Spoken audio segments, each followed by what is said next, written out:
Et à 68 jours d'élection présidentielle, notre rendez-vous désormais tous les lundis avec vous, Ashrène Verdian, avant de vous retrouver chaque jour à partir du 14 mars.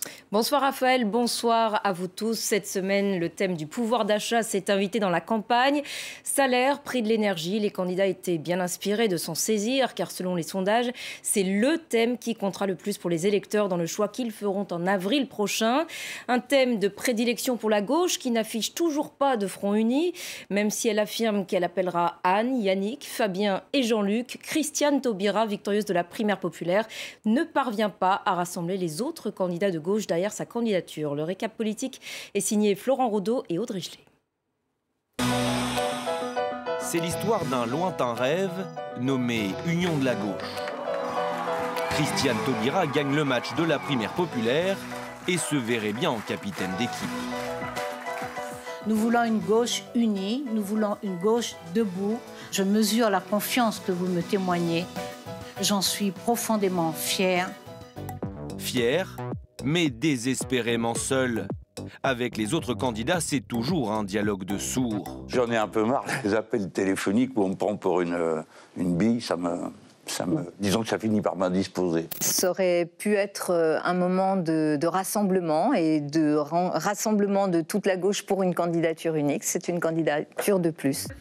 Marcher derrière Christiane Taubira, c'est niette également pour Yannick Jadot, militant d'une république de l'écologie, des meilleurs salaires aussi. Je veux immédiatement augmenter le SMIC à 1 400 € net et le porter à 1 500 à la fin du quinquennat.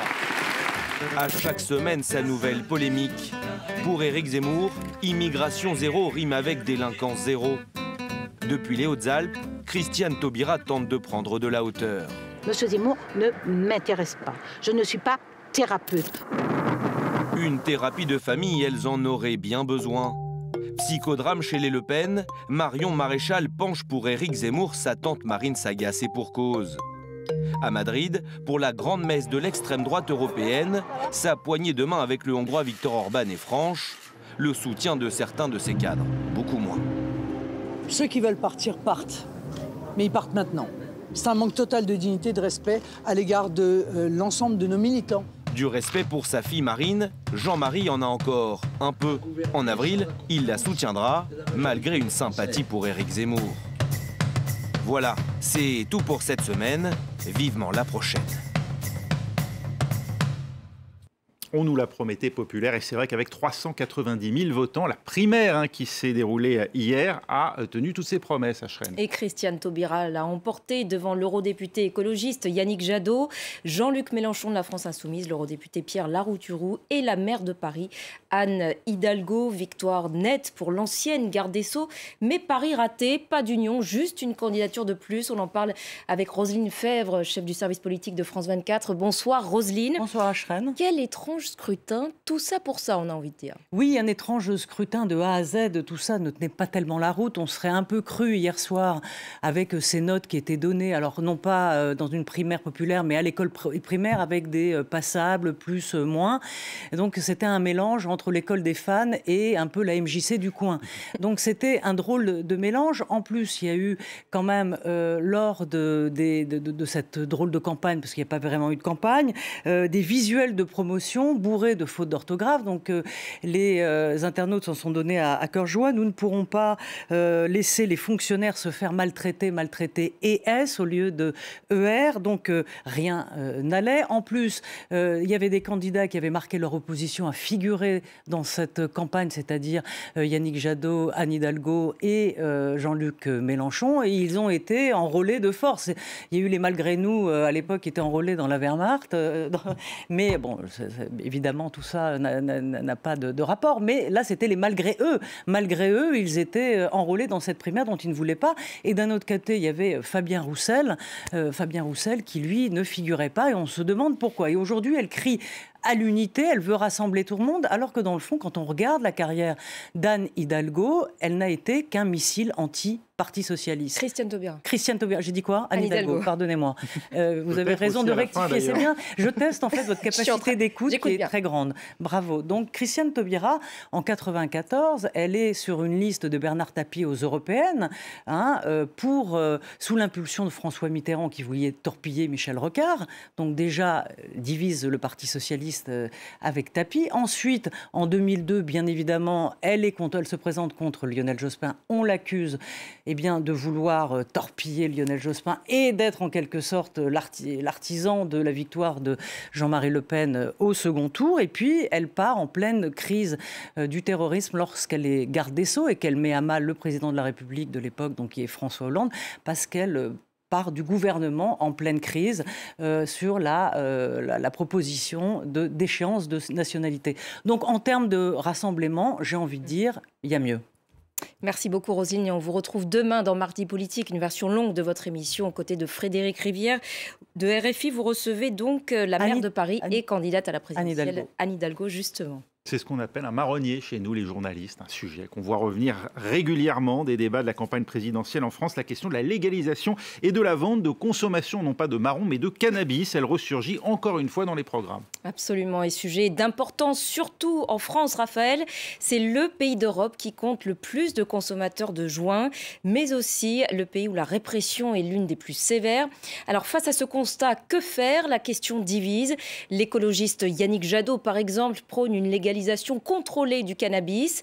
À l'étranger, la mesure fait partie des promesses de la nouvelle coalition au pouvoir en Allemagne et le pas a déjà été franchi dans une vingtaine d'États américains, mais aussi au Canada, premier pays du G7 à avoir légalisé le cannabis. Et on rejoint justement à Montréal notre correspondant François Riouet.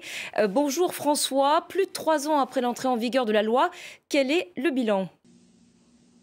Oui, c'était une des promesses de Justin Trudeau en campagne pendant sa première campagne de 2015.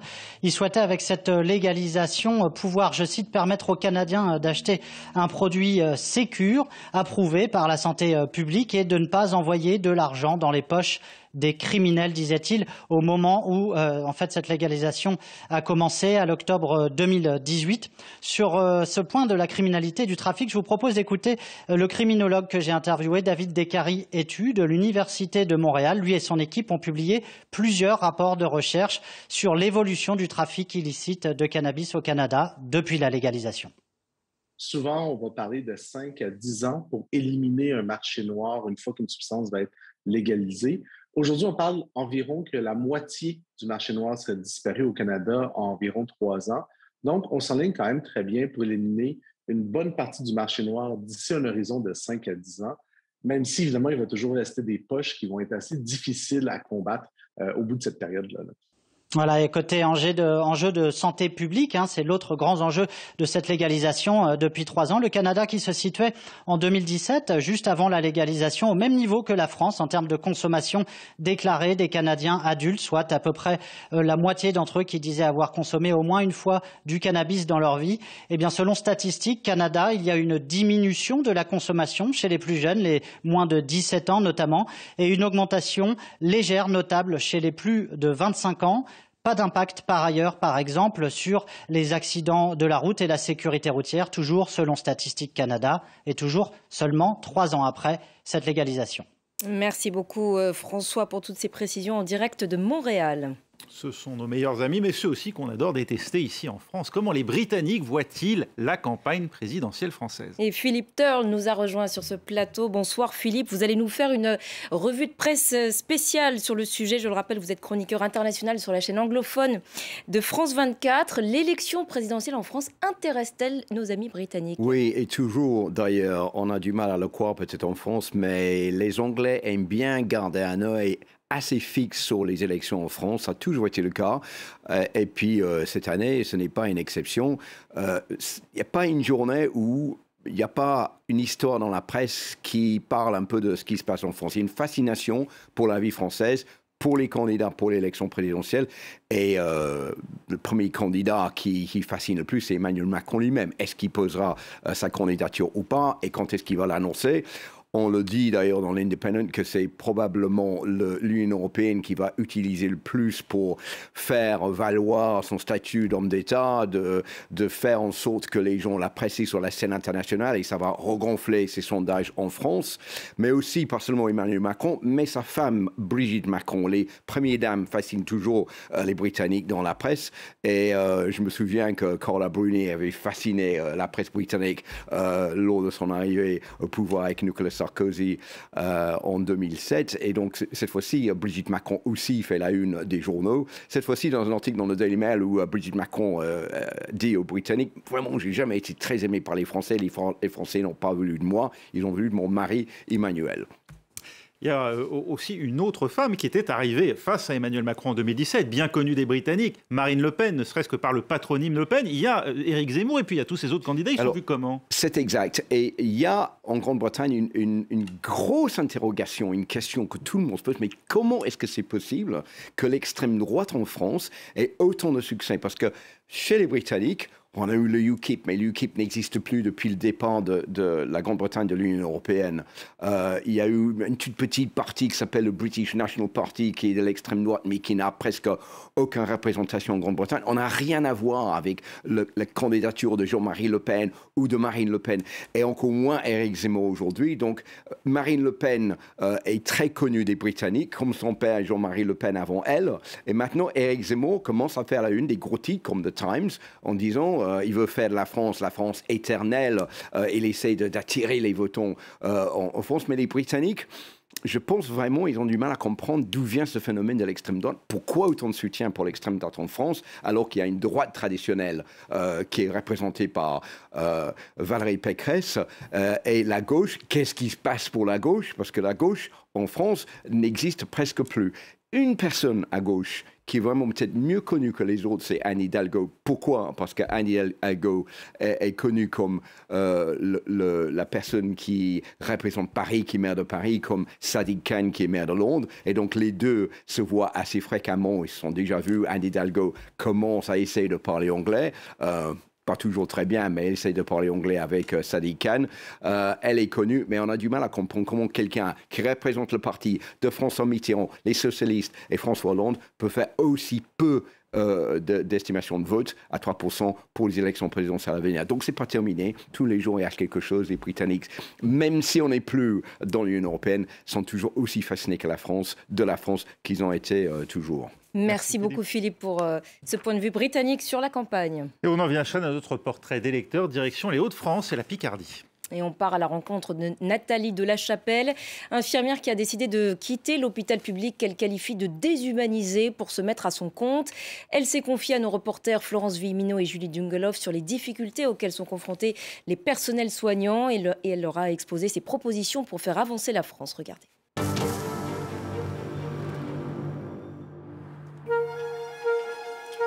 Je suis infirmière libérale depuis 2003. J'ai été diplômée en 89. J'ai travaillé à l'hôpital de Creil jusqu'en l'an 2000.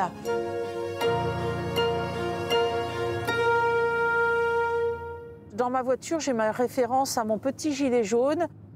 Je suis devenue gilet jaune tout simplement parce que je vois sur le terrain, et pour moi, et pour les patients, et pour ma famille, comment se passent les choses. On a l'impression d'avoir des gens qui font des lois, qui font des choses, qui votent des choses pour eux, et pas pour nous en bas. D'autant plus, comme j'ai plus de 50 ans, on m'a donné un petit peu les chiffres de ce que j'aurai à la retraite. C'est une sacrée baffe quand même. Bonjour jeune homme. Vous allez bien? Bah oui, et vous? Ça va, très bien. Et au niveau du cou de l'autre côté, ça va les douleurs? Ouais, c'est pareil. Ouais. Bah, heureusement qu'il passe, parce que si je serais pas là, je serais bien embêté. C'est un métier que je trouve pour eux que pas assez reconnu. Mais on est reconnu par le patient. On les connaît, on sait leur vie. Donc c'est comme si on était un petit peu de la famille quelque part. Allez, je vous souhaite une bonne journée. Je vous dis à ce soir. Ce soir.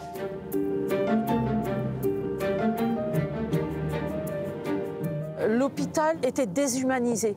On déshumanisait les soins, on déshumanisait tout. C'était que du rendement. Travailler sur un être humain sans être humain, c'est pas possible pour moi. Donc j'ai démissionné, je suis partie. J'adore mon métier, j'adore la façon dont j'arrive encore à le faire.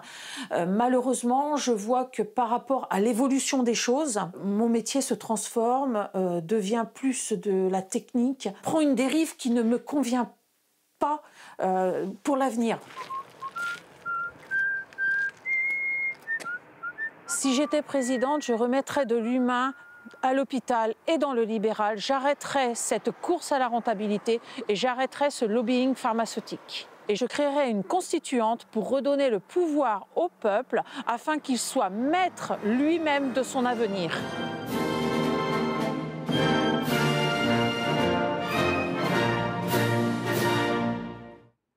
Et on en vient à présent à notre archive de la semaine. C'est un gros clin d'œil aux candidats de gauche qui s'écharpent et rechignent à former un front uni. Une archive de François Mitterrand du 22 janvier 1973. C'était lors d'une conférence de presse commune des 3 dirigeants signataires du programme commun pour un gouvernement de la gauche. Aux côtés de François Mitterrand, qui représente donc le Parti socialiste, Georges Marchais du Parti communiste et Robert Fabre du mouvement des radicaux de gauche. À quelques semaines des législatives de mars 1973, François Mitterrand parle de ses rapports avec les communistes et de la nécessaire union de la gauche. Donc écoutez. C'est évident que nous sommes concurrents. La vie politique, c'est comme cela. Devons-nous considérer que cette concurrence doit nous amener à nous entre-déchirer? Il y a des moments historiques où l'on pense que l'intérêt premier, c'est la défense des masses, des travailleurs, que nous représentons en commun. Alors, on s'est entendu sur un contrat de 5 ans, c'est pas mal. Il semble même que beaucoup trouvent que c'est déjà trop. Il nous appartiendra, pour ce qui n'est pas dans le programme commun, non. Il appartiendra, lorsque nous arriverons au terme de ce contrat, d'examiner la situation qui en sera née. Et je vous le dis tout de suite, le Parti socialiste, puisque la question m'était posée, entend bien ne pas tourner le dos à la stratégie politique admise en 1972, quels que soient les résultats des élections de 1973. Voilà, et à l'issue des législatives de 1973, la majorité au sein de l'Assemblée nationale reste à droite, mais est en net recul grâce donc à ce front uni de la gauche. Et voilà, c'est tout pour cette semaine, Raphaël. Et le programme commun, lui, n'aura pas survécu à cet accord. François Mitterrand sera élu en 80 sans programme commun. C'est la fin de France 2022, l'heure du choix. Retrouvez aussi sur notre site internet france24.com et sur les réseaux sociaux. Rendez-vous lundi prochain, même heure.